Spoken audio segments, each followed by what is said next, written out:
Hello, everybody, and welcome back to our podcast, Mum&Son Podcast. So, I'm Manav, and this is my mum. Monika. And in today's podcast, what are we going to do? Today's podcast, we are going to have chat. Like always, we are going to have another beautiful chat. I'm going to talk about my childhood and the building blocks of my childhood and, the values that my parent instilled on me. The reason is I really want you to hear about my stuff and then see if you could relate to that, or if you have any perspective on what I have to share, or if you have any questions around that. How does that sound? Good. Yeah, sounds good. Yeah. Do you have anything that is in your mind before I start, or Not really. If I did, I do have some, but those are basically like for the questions, so I'll save them for the questions. no, we can start with the question. Oh, that's okay. Yeah. So this question just popped up in my mind. Yeah. Did you have dentists? Very good question. No. Wow. I mean, yes, we do have dentists. We did have dentists back home growing up, but I had never seen dentists before I came to Australia. Wow. It is interesting. It's a fun fact. Wow. There is. Well, I didn't have to. My sister had problem with her gums and teeth, so she did see dentist growing up. But I was the lucky one. I never had any problem. So when there Unless is like teeth falling out? yeah, that's a normal thing. But back home, when you have no problem, you don't go and just see doctors or dentists for a regular checkup. That was not the thing growing up. No. Yeah, so yes, we did have dentists, but I did not see dentist until I came to Australia. Oh. Yeah. Which was a lucky thing for me, yeah. Yeah. I guess, yeah. Yeah. So, how was school? School was interesting. School was a lot of hard work. The idea of play was different. The learning style, what I see you guys do today at school, was very different. We used to have classworks, homeworks. We used to have 5 or 6 subjects, and we used to have homework all the subjects. Wow. So you know how you guys study few different subjects in one term? We studied everything every time. So throughout the year, we had classes. So English class would go for half an hour, 40 minutes, and then the bell would ring, and then another teacher, math teacher would come, and then science teacher would come, and then so and so forth. We used to have 5 or 6 classes, and there used to be a lunch break in between. But lot of hard work. Yes, Like American schools, kind of. I don't know about American school. What do you know about American school? I think in maybe middle school, like that's like in between. Basically, I think it's like in between high school and primary school. So I think it's like year 7 to maybe year 10. Yeah. Somewhere around there. And then it is similar because I have a book and it's American, so that's why I got You got that understanding. Yeah. But I don't think you would survive in Nepalese school world. No. I don't think so. Especially how I do the homework. Yes. Only since last year we had more homework than we have this year, so I'm really happy. Yeah, actually, last year you had more than this year. Yeah. Maybe this is just the first term, so Maybe stuff will extend. Maybe. School was that. And at home, we were taught to work hard. Working hard was just the basic guideline for everything. So, there was no concept of I can't do it. So it would be, okay, you can't do this, but can you learn? You know what I mean? So that's the basic foundation. That's the basic teaching of our house, was of our house. So yeah, we were encouraged to find solution. Maybe that's what you hear a lot from me and Dad also. That when you come up with the problem, we always encourage you to find a solution, right? Yes. So we are bringing that to our parenting also. Funny stories. I used to play a lot with boys. I used to be a tomboy. I don't know if you know about this term. Do you know what tomboy would be? No. There is a term. So, a girl, if you think of a girl, you would think, the girl would wear a skirt, pink dress, had ponytails, and when we were growing up, okay? Things have changed now. So a typical girl would be, very fashionable. Very fashionable, and they would not do a lot of sports maybe. They would dance. So that is, again, a stereotype. But in our days, when I was growing up, a girl would be the girl I just described, right? I used to like wearing pants. I used to like having short hair. Wow. I used to love playing cricket with my cousins and brother. I used to like sports in general. I used to like dancing also, but I always felt like, boys were less dramatic than girls. I enjoyed having male friends. I was gonna say boyfriends, but that might come across a bit funny. So, So maybe instead of doing boyfriends, sometimes I do stuff over friends who are boys. So male friends, because I found them really easy, no drama. Yeah. So yeah, that's the fun fact. And yeah, that was a funny side of mine, I guess. Yeah. You also said I can't, you said in your house there's no I can't do it. Yeah. But is there, can you help me please? I'm struggling. Yeah, definitely. So my mom only studied until year 8. And my dad studied until year 12. So growing up, I think my parents could only help me until when I was year 1 or 2, or even kindy 1. Beyond that, they were not academically equipped to help me.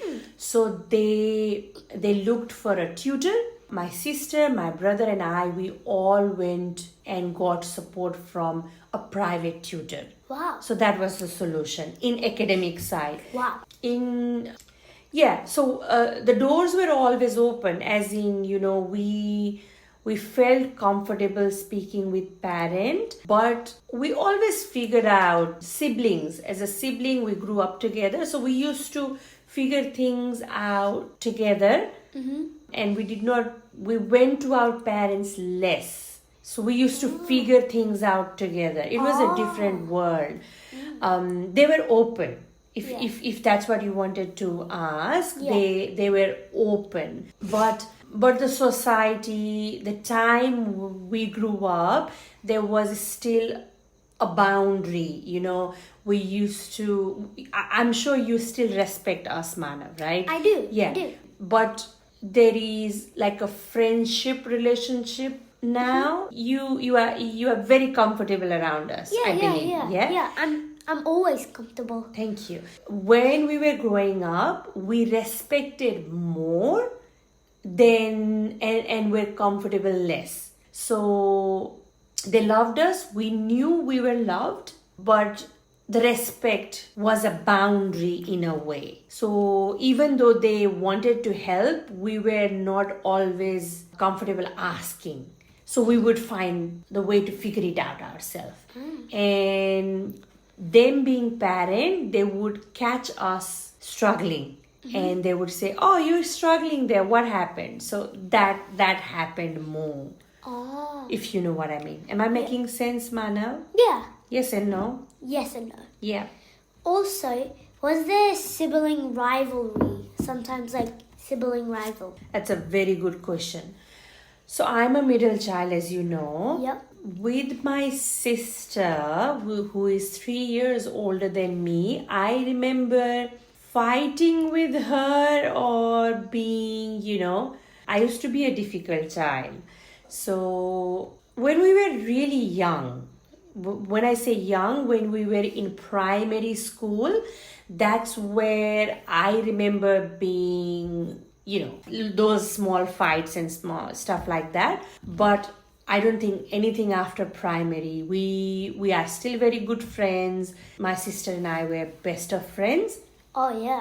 My brother, who is 2 years younger than me, I wouldn't say rivalry. Again, when we were young, until primary, with him also until primary, we used to have, arguments, and we used to sometimes not like each other and did not like what each other did. Yeah. But nothing major.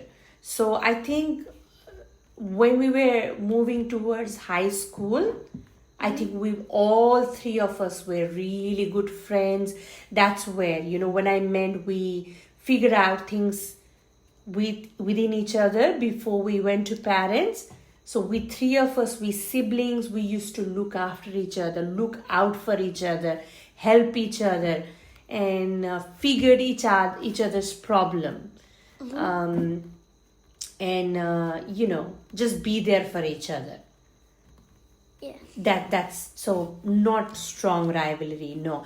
Until primary, we were still young, so Yeah. Yeah, so nothing major, but I think after primary we were Settled friends. Yeah, more than settled. We were friends. I think that's it for the questions. So I have no questions left, so we can go on to the next part. Yeah. What is the next part? Life lessons. Life lessons. Oh, good question. I think I will still stick to my first statement when, my biggest life lesson would be there is really nothing you can't achieve. We were taught that nothing is impossible, and sometimes things were hard, right? Sometimes things were impossible. Yeah. I can't do this. This is impossible. But again, we were made to believe that you have everything within you to make it happen. I think that's the biggest life lesson I got growing up. That I'm repeating myself, but there is a solution for everything. Yeah. Yeah. If there is a problem, there is a solution. That's it. I think that's my biggest life lesson. Yeah. Also, what made you want to be a doctor or like helping people? Like you said in the previous podcast. I don't know, Manav. I really don't know. I don't have answer for that. I think we all grow up and have things going on in our head. We see things, we observe, we feel, and that shapes us. So I grew up in a small village, in a place where I used to see a lot of farmland, basically. Yeah, farmland. Also, I used to see a lot of poor people, lot of sick people, sick animals, really. So I think just observing from my environment, maybe something triggered, something happened in my brain. I don't have a definite answer. I don't have a definite timeline where, this is when I decided to help people. I don't know. One thing I also know is my family, where I grew up, helping was a big thing. So, I used to see my grandfather helping people. I used to see my grandmother helping poor people too. So we had this big farmland, and people used to come from different parts of Nepal to work for us because they needed job and we had a big farmland and we needed people to help us. So, yes, my grandfather and my parents used to pay for their time, but I remember watching my parents or grandparents giving, extra clothes, extra food for children, for themselves. So not only, how we work and we get pay, check, money, but I remember watching, listening to talks of, okay, yes, you helped us, this is your money, but take these clothes for your children, take this food for your travel. So I always saw them giving more than what they're supposed to. Exactly. Yeah. And I don't know, maybe that's what shaped me. I don't know. It might have, because I saw that growing up. I think that is what shaped you, but then maybe something might have curved you a little bit from, yes, helping people, but just curving it a little bit, like bending it. Because I saw that with my grandparents. I saw that with my parents. I saw that with my uncle and auntie. So I think it was just a family value that become the Shaped legacy. Yeah. Wow, interesting, isn't it? Yeah. I wonder what is our legacy to you guys, Manav. We'll know in the future. We'll know in future. I'll be the closest one to know. Yeah, helping. That's a very good question, Manav. Yeah. I'm glad you asked. Yeah. I never thought it that way, really. Interesting. Yeah. So, on a ending note, can I ask you something? Yes. Right. If somebody asks you, what is your value? Ooh. Is that a big question to you? Mid. Leaning on big though. Okay. Because in health, we're learning about personal values. Oh, are we? At school? Yeah. Ah. And what makes us us. And one of my values is fun. Yeah. One of my values is bored. I'm trying to think back. Fun is so you, Manav. Yeah, I can so tell. me. Fun is so you. When nothing fun around is happening, I'm like, I'm bored. Yeah, there is Manav. Yeah. Fun is so you. Yeah. And I can fun. see your children will see growing up, they'll watch you have fun. Yeah. And that will be the value. Yeah. My family is so much fun, they will say. Yeah. And then when somebody says something fun, I'm all ears. Oh. Even if I'm far away, I'm like, okay, I'm going. Yeah, fun is you. Yeah. I can see that. Yeah. I also see you have bit of a, you don't know that yet, and I don't think you have realized that in you, but I see you also have a helping knack on you. When I say, where if your brother needs something, you're there for him. Yeah, actually. You are. I can see that. You probably don't realize that yet. Only a bit I do. Yeah. I don't know how are you with your friends though. I do kind of help with them. Yeah. Being kind is the best thing we can do. Yeah. Yeah. Cool. I think we're done. Yep. Yeah. I can't think of any other stories though. Yeah, I didn't have a lot of friends, but I have I think I have 3 good friends, and they were my universe. I could not see anything beyond them. I was not one of those who had a big group of friends. No. Like me. You do have a big group of friends? I think you do. Yeah. Yeah, and I'm so happy when I see that. I'm proud of you. Yeah, that's fun. But I had I had small group of friends, but loyal friends. We were there for each other. We looked out for each other. Loyal friends, and we are still friends. I remember all my school life just studying, working hard. Not actually having fun. So my school life was not so much fun. It was all about study because I used to be a top tier one. Top tier one. Yeah, so it was a lot of hard work. But I remember enjoying that. I don't remember myself dragging or, oh my God, I'm missing out. I did not. I don't remember feeling that. When I was with these friends, I remember having, good time. We used to chat a lot, have giggle, good time. Yeah. And just, and a lot of hard work. But at home, it was all about, being grounded, being loyal to your family, helping each other, looking out for each other, and finding a solution to all your problems. So that's in a nutshell. No question? Not for now. Okay, good. On that note, thank you so much for being with us until the end. We appreciate your time and being with us. Thank you for again liking, sharing and subscribing. We are growing because of you, so we really appreciate that. And the more you do those, will make us grow more. That will motivate us more. True. Yeah. So on that note, we'll see you again next week. Until then, bye.